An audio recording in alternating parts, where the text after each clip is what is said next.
우리가 예수님을 믿음으로 구원받는다는 것이 우리의 실제적인 삶에서 어떻게 나타날까? 예수 믿으면 착하게 되는 걸까요? 아닐까요?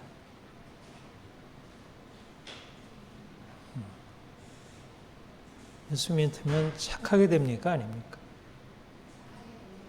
착하게 되죠.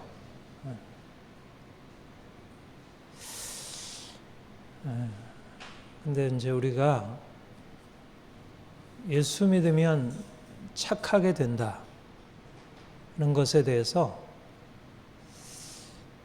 그렇게 많이 못 듣는 것 같아요. 예수 믿는 것과 선하게 되는 것, 착하게 살아가는 것과는 직접적인 관련은 아니다. 그런 생각을 해요. 카톨릭은 어떻죠? 카톨릭 같은 경우에는 예수 믿으면 당연히 선한 사람이 되는 것이다. 도덕적이 되는 것이다. 이제 우리 종교개혁, 루터가 종교개혁을 할 때 당시 이제 카톨릭이 가지고 있었던 생각이 뭐냐면 예수를 믿을 때 하나님이 우리에게 은혜로 역사하셔서 우리 안에 착한 사람이 되게 하는 은혜를 주셨다는 거예요. 칭의를 그렇게 얘기를 했어요. 우리가 본래 우리 안에 있는 더러움, 악함이 있는데 은혜가 와서 우리를 선하게 만들어주고 그래서 그 은혜를 받은 걸 가지고 더 선한 일, 착한 일을 행하면 장차 이제 하나님 앞에 서게 될 때 그분의 심판대 앞에서 우리가 그게 인정받아서 그게 공로로 인정받아서 영생을 얻는다. 그러니까 중요한 것은 예수를 믿어서 구원받는다는 것은 곧 선한 사람이 되는 것이고 이제 이게 우리의 구원의 핵심적인 길이다 이렇게 본 것이죠. 그래서 행함이 구원에 이르리라는 길이라 이렇게 본 것이에요. 그러니까 예수 믿어서 내가 선하게 살지 않으면 내 삶에 구원이 없다는 생각을 하게 돼요. 여러분 다른 종교들도 다 그렇잖아요. 불교든 유교든 할 것 없이 그래서 인간이 이제 보다 선하게 도덕적으로 살아가는 것이 마땅한데 이제 그렇게 제대로 살지 못하니까 어떻든 종교적인 가르침을 통해서 자기 욕망을 절제하고 보다 선한 삶을 이제 살게 하려고 하죠. 그런데 이제 카톨릭도 이제 그러한 종교적인 특성을 가지고 있었던 것입니다. 사람들이 가지고 있는 양심, 선한 양심에 호소해서 보다 선한 삶을 살아가도록. 하나님은 심판자로서 이제 우리에게 그런 행한 대로 심판하신다. 이렇게 보게 한 것이죠. 그러니까 루터가 이제 그가 이제 신부, 사제로서 이제 그런 카톨릭의 교리를 받아들여서 자기 안에 어떻든 선한 삶으로 살아가려고 아주 노력을 많이 했는데 거기는 이제 자기가 이제 악한 일이나 생각이나 행동이나 있으면 이제 고해 신부한테 가서 내가 이러이러한 악한 일을 했습니다. 내가 잘못했습니다.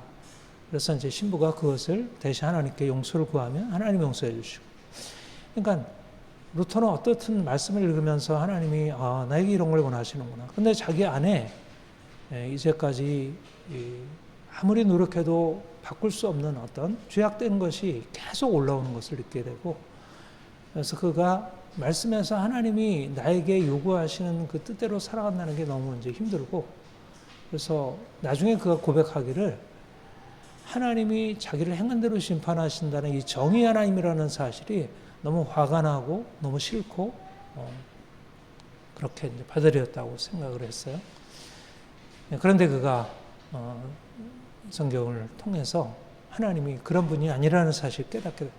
시편 연구, 로마서, 갈라디아서 이런 말씀을 통해서 그가 깨닫게 된 것이 하나님이 우리를 행한 대로 심판하시는 분이시지만, 그러나 예수님이 오셔서 우리의 모든 죄를 담당하셨고, 그가 담당하신 그 형벌, 그걸 통해서 우리는 값없이 의롭다함을 받는다는 그 사실을 깨닫게 되었고, 그래서 우리가 도덕적인 행위, 선함을 통해서 구원을 받는 게 아니라 우리가 예수 그리스도께서 우리를 위해서 흘리신 피를 믿는 믿음으로 우리가 의롭다함을 받는다는 이 은혜 안에 들어가게 되었어요. 그러니까 우리의 도덕적인 행위가 우리를 구원하는 것이 아니라 예수 그리스도께서 우리를 위해서 행하신 일을 믿는 믿음이 우리를 구원한다는 것. 이것이 이제 이신칭의의 가르침이죠. 이게 루터가 이제 시작한 것이고, 당시에 이제 수많은 종교 개혁의 이런 흐름을 탄 칼빈, 이제 우리 장로교의 이제 시조는 이제 칼빈과 같은 이제 개혁파 신앙이라고 하는 사람들인데, 그들을 통해서 사실은 이 복음에 대한 새로운 내용이, 우리의 행함이, 우리의 도덕적인 행함이 우리를 구원하는 것이 아니라 예수 그리스도를 믿는 믿음이 우리를 구원한다는 것. 이것이 우리를 새로운 은혜의 이제 어떤 지평으로, 새로운 영역 안으로 들어가게 되었습니다. 그러니까 이제 우리 개신교 안에는 행함이 중요한 게 아니라 우리가 주를 믿는 믿음이 중요하다, 이렇게 이제 가르치게 된 거죠. 물론 예수를 믿어서 의롭다함 받은 자들이 거룩하게 살아야 한다는 그 성경의 요구를 받아들이긴 하지만, 중요한 것은 행함은 늘 불완전하고 부족하니까 우리가 예수 그리스도를 믿는 믿음으로 우리가 의롭다함을 받는다는 이 진리를 붙들고 있어야 됩니다. 근데 이제 문제가 된 게 뭐냐면, 예수를 믿음으로 말미암아 의롭다함을 받은 자들이 그 이후에 어떻게 살아가느냐에 있어서 카톨릭은 행함이 구원에 있어서 절대적으로 중요하니까 그 행함에 대해서, 선한 행함에 대해서 초점을 맞추는데, 우리 개신교는 행함이 별로 중요하지 않다 여기고, 중요한 것은 믿음이지 내가 어떻게 행함이 온전할 수 있겠어. 그래서 행함을 점점 약화시켜 놓은 거예요. 그러니까 믿는 사람들이 예수 그리스도를 믿어도 실제적인 삶에 있어서 내가 이건 아닌데, 내가 예수를 믿는데 왜 이렇게밖에 못 사나는 그런 씨름들이 약화되고, 뭐 그럴 수 있지. 뭐 그런 식으로 해서 자기의 약함을 이제 그냥 받아들이고 살아가는 것이 너무나 많은 걸 보게 돼요. 근데 이제 제가 요즘에 이제 예수를 믿음으로 말미암아 얻는 구원에 대해서 계속 말씀을 다시 묵상하면서 깨닫게 된 게 뭐냐면, 우리 개신교, 우리 종교개혁 이후에 우리 개신교의 신앙 안에 너무나 근본적인 약함이 있구나, 이것을 보게 되었어요. 그러니까 예수를 믿는다는 것은 나의 도덕적인 선행으로 내가 구원받는 건 아니지만, 내가 예수를 믿음으로 말미암아 구원받았다는 것은 그 핵심이 깨끗한 사람, 선한 사람, 의로운 사람, 거룩한 사람이 되는 것이라는 사실이 그 중심에 들어있다는 것을 깨닫게 된 것입니다. 그러니까 내가 예수 그리스도를 믿는다는 게 뭐냐? 내가 예수 그리스도를 믿음으로 이 땅에 살아간다는 의미가 뭐냐? 세상 사람과 다르게 거룩하게 산다는 것. 믿는 사람과 믿지 않는 사람들의 차이가 뭘까? 믿지 않는 사람들은 자기 욕망대로 자기 안에 있는 자기의 원함을 이루기 위해서 육체의 욕망을 따라 살아가고, 그래서 하나님이 말씀하시고 그들의 양심으로도 깨닫고 있는 이제 그런 하나님이 정하신 법칙을 떠나서 자기 마음대로 살아간다. 왜냐하면 하나님의 심판을 모르니까.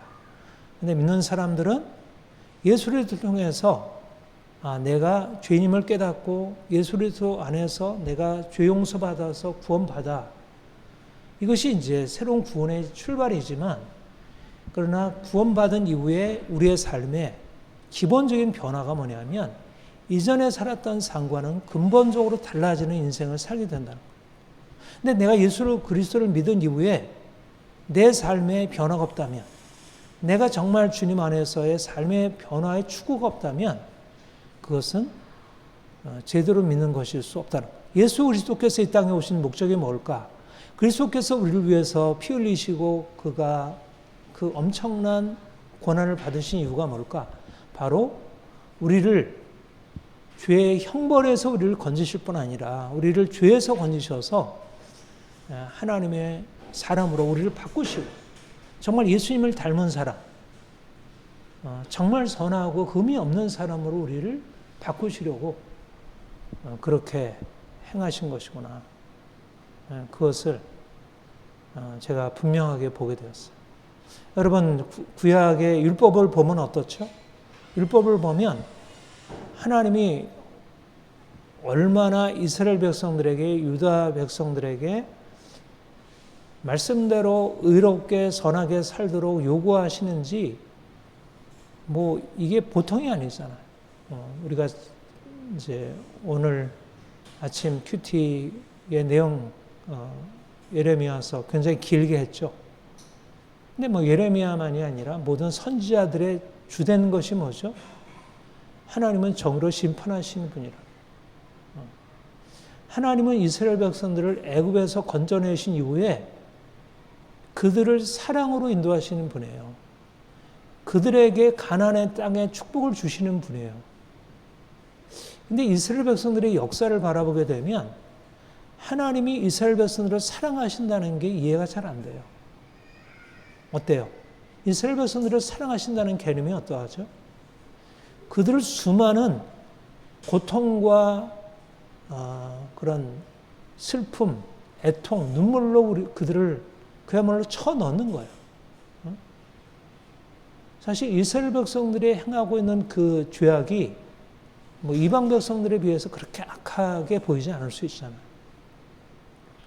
그런데 사실 이방 백성들을 향해서도 하나님이 엄청난 심판을 행하시지만 이스라엘 백성들, 유다에게 하나님이 행하신 일 보면 이건 하나님의 사랑하는 자녀들, 그 백성들에게 행하시는 것이라고 여겨지기 어려운 그런 너무 고통스러운 그런 징계를 행하시는 거죠. 그게 하나님이라는 거예요. 그게 하나님. 왜 그렇게 행하죠? 그렇게 행하는 이유는 그들로 하여금 하나님의 거룩한 백성 삼으시려고 하는 거예요. 그러니까 예레미야를 통해서 하나님이 선포하시는 것은 내가 너희를 바벨을 통해서 너희를 징계하리라. 그리고 너희가 그 징계를 받아들여야 한다. 내가 너희를 사랑하고 내가 너희를 축복하기를 원하지만 너희가 지금 현재 상태를 가져는 안 된다. 너희가 이 심판을 통과해야 깨끗하게 된 이후에야 비로소 내 사랑을 받을 온전한 그릇이 된다. 여러분, 근데 신약에 보면 어때요? 신약에 보면 안 그런 것 같아 보이잖아요. 그런데 안 그런 것 같아 보이지만 안 그런 게 아니라 신약은 오히려 구약 이스라엘 백성들에게 이루지 못한 일들을 이제 예수님께서 오셔서 이루시려고 하신 것입니다. 말하자면 이스라엘 백성들을 건져내신 이후에 애굽에서 건져내신 이후에 광야를 통과하게 하고 또 가나안에 들어간 이후에 수많은 어떤 그런 징계 심판을 주셨고 또 아수르 바벨론을 통해서 하나님이 이스라엘 백성들을 징계하시고 그들을 통해서 이루시려고 하는 것이 그들로 하여금 내가 거룩하니 너희도 거룩하라 하시는 그 하나님의 본래적인 이스라엘 백성들을 불러 구원하실 때 가졌던 그 목적을 이루시려고 하는 것처럼 근데 그 일이 됐나요? 되지 못했나요? 물론 이제 이스라엘 백성들이 그런 바벨론의 심판 이후에 정신 차리고 많이 좋아진 것은 사실이지만 그러나 그들이 여전히 온전하지 못했던 것을 보게 돼요. 그래서 예수님께서 이 땅에 오신 것은 바로 하나님이 구약 이스라엘 백성들 안에 이루시고 하셨다만 이루지 못하셨던 거룩한 백성 삼으시려고 하는 일을 이루려고 예수님이 이 땅에 오셔서 우리를 위하여 피 흘리시고 우리의 모든 죄 짊어지시고 그가 대속죄물이 되오셨고 그래서 그 이름을 믿는 자, 그 피를 믿는 자마다 그 피로 씻음 받아서 이제 그들이 이전에 살아왔던 인생과는 전혀 다른 삶으로 살아가도록 또 유다, 구약 이스라엘과 유다 백성들이 이루지 못했던 하나님의 거룩함을 이룰 수 있도록. 말하자면 예수 그리스도 안에서 하나님이 우리에게 주시는 은총이 뭘까? 그것은 바로 우리를 거룩한 백성 삼는 것. 실제적으로 거룩하게 변화되는 것.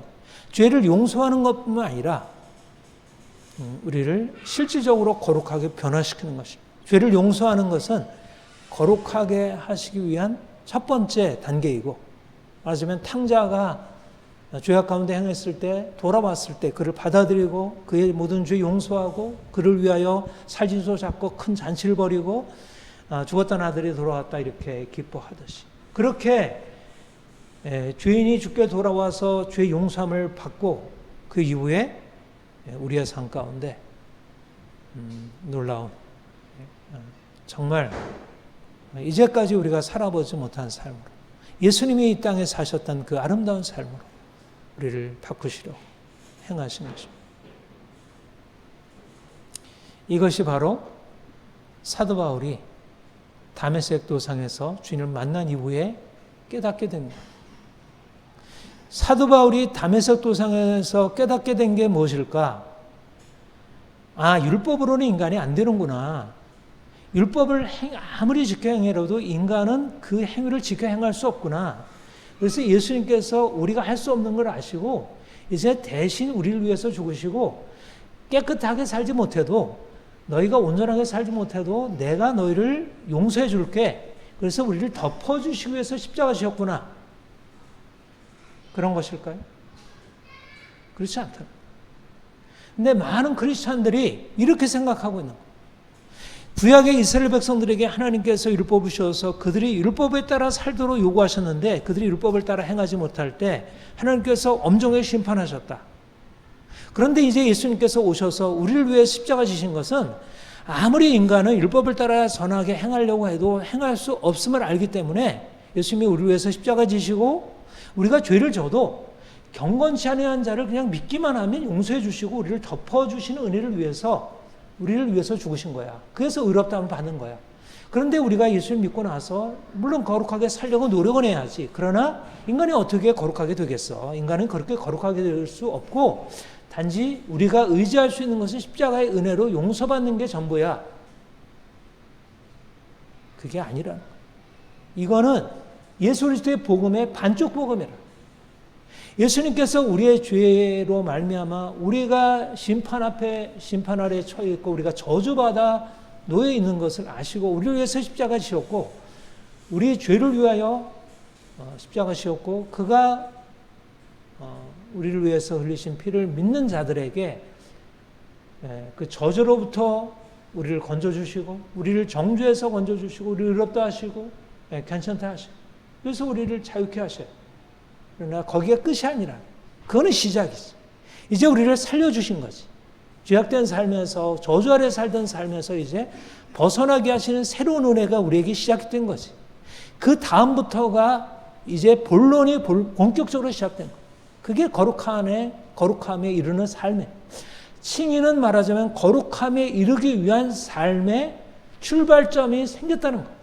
우리 스스로는 거룩함으로 나갈 수 없는데 주께서 우리를 위해서 십자가에 흘리셨고, 그래서 우리의 모든 죄를 용서하시고 우리의 모든 죄 씻으시고, 죄 아래 살던 우리 인생을 이제는 더 이상 죄 아래 살지 않도록 우리의 삶 가운데 새로운 생명 심어 넣어 주셔서 이제 새로운 생명으로 우리가 거룩하게 살게 하시는 것이 십자가의 은혜라는 거예요. 십자가의 은혜는 죄를 덮는 은혜만이 아니라 우리의 죄를 없애고 우리로 하여금 죄 아래 살지 아니하는 거룩하게 사는 삶의 능력이라는 것입니다.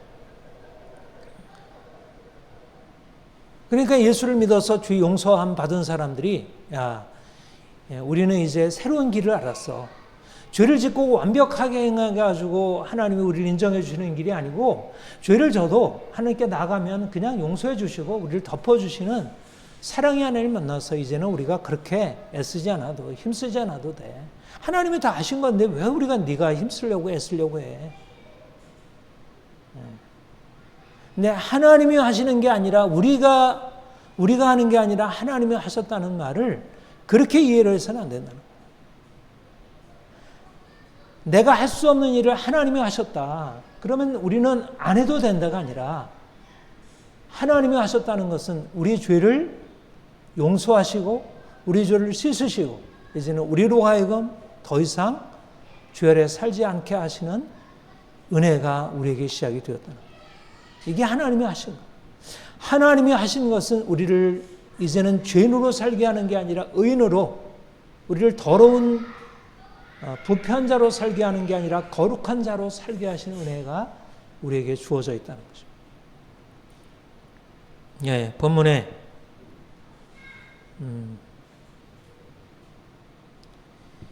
7절. 그러나 무엇이든지 내게 유익하던 것을 내가 그리스도를 위하여 다 해로 여길 뿐더러 또한 모든 것을 해로 여기면 내 주 예수 그리스도 아는 지식이 가장 고상함 때문이라.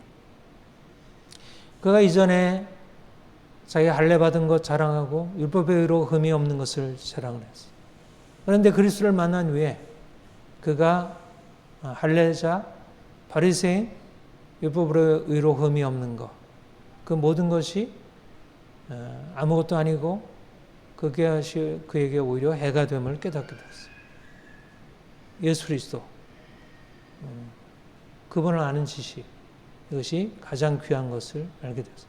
내가 그를 위하여 모든 것을 잃어버리고 배설물로 여기면 그리스도를 얻고 그 안에서 발견되려 함이니. 우리 그 다음 절, 그 다음부터 한번 구절 같이 읽어보겠습니다. 시작. 내가 가진 의는 율법에서 난 것이 아니요 오직 그리스도를 믿음으로 말미암은 것이니 곧 믿음으로 하나님께로부터 난 의라. 원문을 정확하게 번역을 하면 내가 가지고 있는 것은 율법에서 난 나의 의가 아니라 오직 그리스도를 믿음으로 말미암아 믿음으로 하나님께로부터 난 의라. 그러니까 율법에서 난 의가 있고 예수 그리스도 그분을 믿는 믿음으로 하나님께로부터 난 의가 있다는 거예요.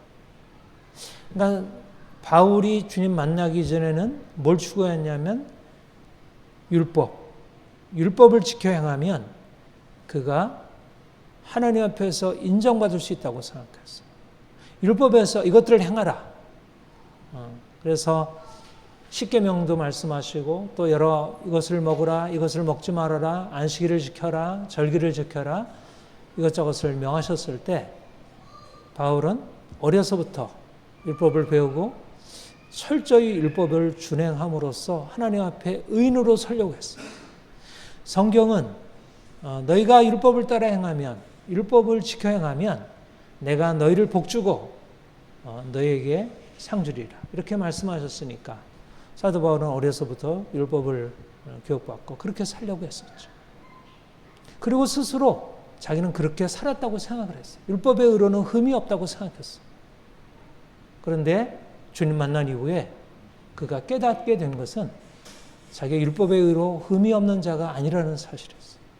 그는 율법을 지켜 행했다고 생각했지만 율법이 요구하는 그 거룩함이 이르지 못했다는 것입니다. 그가 지켜 행한 것은 말하자면 드러난 율법의 행위였지 실제적으로 율법이 요구하는 그 마음의 내면의 변화가 아니었다. 여전히 그 안에는 다른 이방인들과 동일하게 자신도 죄 아래에 있었다는 사실을 깨닫게 된 것입니다. 이것이 예수 그리스도를 만난 이후에 그가 깨닫게 된 자신의 모습이었어요. 말하자면 그 이전에 그가 율법을 지켜 행하려고 하는 것은 외적인 율법의 행위였지 그가 율법이 요구하는 의, 하나님의 의, 하나님이 요구하시는 그 완벽한 의를 그가 이룰 수 없었다는 사실을 깨닫게 된 것입니다.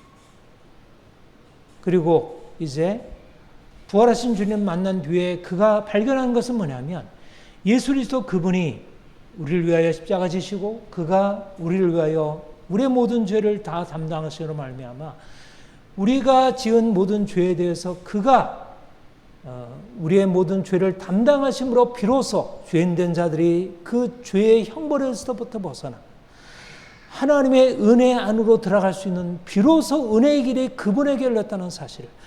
율법을 지켜 행함으로써 그들이 의롭게 되는 그 유대인들이 의롭게 된다고 생각했고 자기는 그렇게 흠없는 의인이라고 생각했지만 그가 주님을 만난 이후에 그가 발견하게 되는 것은, 의롭게 되는 것은 율법을 행한 것이 아니고 예수 그리스도 그분을 만나서 내가 죄임을 깨닫고 내 죄를 위하여 죽으신 그분을 받아들임으로 그 우리를 용서하는 그의 은혜가 우리를 변화시키고 우리를 구원하신다는 사실을 깨닫게 된 것입니다. 이것이 사도 바울이 부활하신 주님을 만나고 그 은혜 주님을 만나서 그가 경험한 새로운 사실이에요. 아, 인간은 죄인이구나. 누구도 자신의 행위로 하나님 앞에 설 수 없구나. 하나님의 은혜가 와서 우리를 그 죄의 권세에서 건져주시기 전까지는 누구도 벗어날 수 없구나. 그래서 그가 은혜 안으로 들어가서 비로소 그 은혜가 그를 장악하면서 그를 붙들고 있었던 죄의 권세에서 벗어나고 그를 깨끗게 되고 자유케 되고 실제적으로 거기서부터 실제적으로 그 삶의 변화가 시작이 된 것입니다. 그가 이전에 가지고 있었던 율법의 행위의 의가 아니라 예수 그리스도를 믿음으로 말미암아 그 내면 안에 근본적으로 성령으로 말미암아 하나님의 역사로 말미암아 깨끗함이 온전함이 주어지고 그 인생 안에 새로운 변화가 시작이 된 것입니다. 그리고 그것이 단지 유대인만이 아니라 이방인이라도, 유대인이 율법의 행위를 가지고 아무리 지켜로 행해서도 그들이 의로워질 수 없었던 이방인들이 예수를 믿음으로 말미암아 예수 그리스도의 영이 그들 안에 임하게 될 때 그들이 죄에서 벗어나고 그들이 저주에서 벗어나고 새로운 인생을 살아갈 수 있는 일들이 그들에게 열림을 깨닫게 된 것입니다. 그래서 사도 바울이 이방인의 사도로 나아가서 복음을 전하며 예수를 믿음으로 의롭다함을 받는다. 율법의 행위가 아니라 믿음으로 의롭다함을 받는다는 사실을 전하게 되었죠. 그런데 율법의 행위로 말미암지 않고 믿음으로 의롭다함을 받는다고 할 때, 믿음으로 의롭다함을 받는다는 그 의롭다함이 무엇일까? 단지 우리가 죄악 가운데 살아도 우리는 그냥 하나님이 너는 의인이야 그렇게 인정해 주시는 것만일까? 그렇지 않다는 것. 여기서 율법으로부터 난 의가 아니고 그리스도를 믿음으로 말미암아 믿음으로 하나님께로부터 난 의라고 할 때 그것은 실질적으로 하나님이 우리를 바꾸시는 실제적인 우리의 내면의 변화, 주의 성령께서 우리에게 오셔서 그리스도와 연합게 하셔서 우리를 실제적으로 새롭게 하시고 바꾸시는 은혜가 시작이 되었다는 거예요. 그러니까 유대인도 율법의 행위를 가지고 아무리 노력하고 애써도 그들이 바꿀 수 없었던 내면의 변화를 성령께서 유대인들 안에 이루셔서 그들로 하여금 율법의 요구를 이루게 하시고, 이방인들도 이제까지 죄악 가운데 있는 살던 이들도 그들이 주님께 나와서 주님 앞에 자신의 죄를 고백하면 죄 용서함을 받고 그리고 그들이 이제까지 살았던 삶과는 근본적으로 다른 인생으로 거룩한 삶으로 그들이 변화될 수 있게 하신다. 이것이 바로 주님이 유대인이나 이방인이나 믿음으로 말미암아 의롭다함을 얻게 하시고 믿음으로 말미암아 그들의 삶을 거룩하게 변화시키는 능력인 것입니다. 제가 그 의미에 대해서 이제 그 디도서 2장 11절부터 14절 우리가 같이 한번 읽어보겠습니다. 시작. 모든 사람에게 구원을 주시는 하나님의 은혜가 나타나 우리를 양육하시되 경건하지 않은 것과 이 세상 정욕을 다 버리고 신중함과 의로움과 경건함으로 이 세상에 살고 복스러운 소망과 우리의 크신 하나님 구주 예수 그리스도의 영에 나타나심을 기다리게 하셨으니 그가 우리를 대신하여 자신을 주심은 모든 불법에서 우리를 속량하시고 우리를 깨끗하게 하사 선한 일을 열심히 하는 자기 백성이 되게 하려 하심이라. 여기에 하나님의 은혜를 어떻게 얘기를 해요? 모든 사람에게 구원을 주신 하나님의 은혜. 구원이 뭘까? 은혜가 뭘까? 바로 이게 은혜이고 이게 구원이라는 것. 경건하지 아니하는 것과 이 세상 정욕을 버리고, 경건하지 않은 자를 의롭다 하시는 것은 경건하지 않은 자를 너 이제 괜찮아. 너는 건건하지 않은 삶을 살았지만 내가 너를 의롭다 했어. 라고 의롭다 인정함을 주는 것만이 아니고 그들을 어떻게 해요? 경건하지 아니한 것과 이 세상 정욕을 버리고 이전에 살던 삶을 끊어버리게 하시고, 그리고 어떻게? 새로운 삶, 신중함과 의로움과 경건함으로 이 세상에 살고, 그러니까 다른 삶을 살게 하는 거예요. 이전에는 경건찬음과 이 세상 정욕을 따라 살았는데 이제는 신중함으로, 깨끗함으로, 정결함으로, 의로움으로, 경건함으로 살게 하는 거예요. 경건치 않은 자가 경건하게 되는 것입니다. 말하자면 죄에 대해서 두려워하지 않던 자가 이제는 죄를 두려워하고 하나님의 심판을 두려워하고 깨끗하게 살려고 하는 거예요. 아, 내가 죄를 져도 예수님이 다 용서하셨으니까 괜찮아가 아니라 이제는 오히려 경건한 자로 살아가는 거예요. 믿지 않는 사람과 믿는 사람의 차이가 뭘까? 하나님에 대한 두려움이 없느냐 있느냐의 차이인 거예요. 그리고 복스러운 소망과 하나님의 크신 구주 예수 그리스도의 영광이 나타나심을 기다리셨으니 바로 그 신중함과 의로움과 경건함으로 살면서 뭘 기다려요? 영광의 주님이 우리에게 나타나서 우리를 심판하실 것을 기다리는 거예요. 내가 깨끗하게 살아서 내 깨끗한 삶에 대해서 하나님이 보상해 주실 걸 기다리는 거예요. 하나님의 영광을 향하여 내 인생을 여기서 살아가는 거예요. 내가 무엇을 위해서 살까? 내 욕망을 따라? 세상을 따라 살까? 아니다. 나는 예수 그리스도께서 나에게 오셔서 나를 심판하실 것을 바라보고 내가 보다 깨끗하게 살자. 그 소망 가운데 내가 깨끗하게 살아가는 거예요.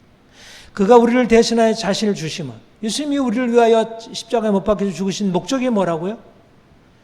모든 불법에서 우리를 속량하시고 우리를 깨끗하게 하사 선한 일을 열심히 하는 자기 백성이 되게 하십니다.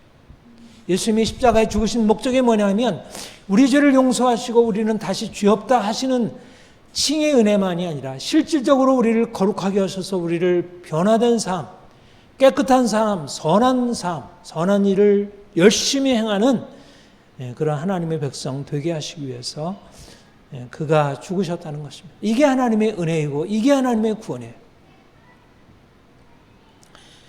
예수 그리스도를 믿음으로 행함으로 구원받는 게 아닙니다. 내 행함으로 어떻게 구원받겠어요? 내가 예수를 믿음으로 말미암아 구원받는 것이지 행함으로 구원받는 거 아닙니다. 그러나 구원이란 뭐냐면 바로 행함이라, 거룩한 행함이라. 예수 그리스도를 믿는데 예수 그리스도로 말미암아 은혜를 받아서 거룩하게 되었는데 어떻게 우리가 이전의 삶에 머물러 살 수 있겠습니까? 하나님이 우리에게 요구하는 것은 도덕적으로 살아라, 양심적으로 살아라 이렇게 말씀하지 않으셔요. 하나님이 우리에게 요구하는 것은 거룩하게 살라고 하셔요. 거룩하게. 하나님이 우리를 위해서 행하신 그 의, 예수 그리스도께서 우리를 위해서 십자가에 죽으신 그 은혜의 근거에서 그 은혜가 우리의 삶에 들어와서 우리를 바꾸도록, 우리를 불법에서 깨끗게 하시고 선한 일을 열심히 하는 자기 백성 되게 하시기 위해서 우리에게 역사하신 것입니다. 저는 이게 얼마나 놀라운 복음인지, 이게 정말 놀라운 복음입니다. 여러분, 세상 사람들에게 있어서 가장 어려운 게 뭘까요? 가장 해야 한다고 생각하는데 안 되는 게 뭐예요? 도덕적인 삶이에요. 양심적으로 깨끗하게 살아가는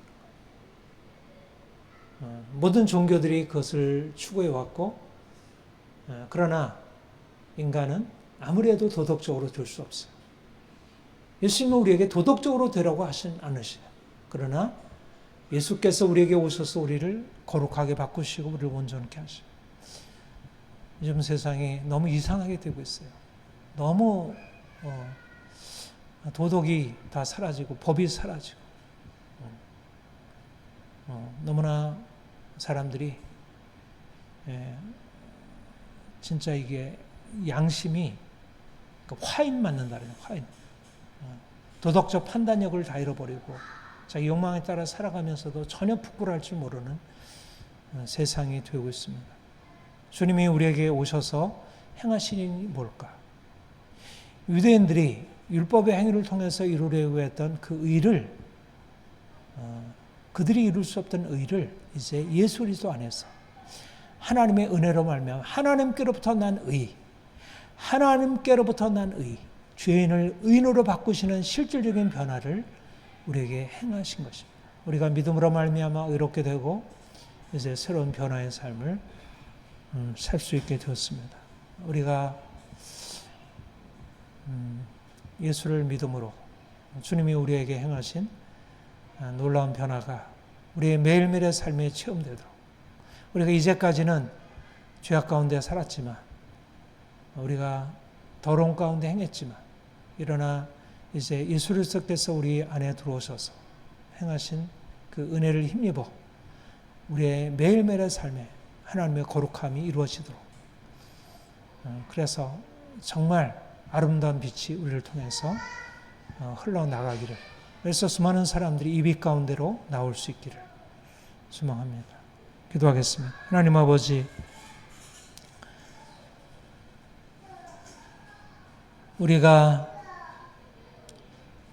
주님 만나기 전에 죄악 가운데 있었고 불법을 행해왔고, 우리가 불법을 행하는 것인지도 알지 못했고 부끄러움을 갖지 못하고 온통 죄악된 삶을 살아왔으며, 주님이 우리 인생 안에 들어오셔서 이제 새 일을 시작하셨습니다. 주님, 우리가 더 이상 이전에 행하던 삶의 습관에 머물지 않게 하옵소서. 다메섹 도상에서 예수를 만난 사울이 바울 되어 이제 예수 그리스도 안에서 거룩한 삶으로, 놀라운 변화된 삶으로 나아갔듯이, 또 그의 복음을 들은 자들마다 이런 놀라운 은혜 복음 안으로 들어갔듯이, 우리도 이제 변화된 삶으로 나아가 예수께서 우리에게 행하신 일들을 나타내 보여주며, 또 많은 사람들을 죽음에서 생명으로, 죄악에서 의로움으로 건져주고 그들을 새로운 희망으로 살게 하게 하옵소서. 주여, 우리의 삶 가운데 주께서 놀라운 일들을 이루실 것을 믿습니다. 우리를 주의 복음의 통로로 사용하여 주옵소서. 감사합니다. 예수님의 이름으로 기도합니다. 아멘.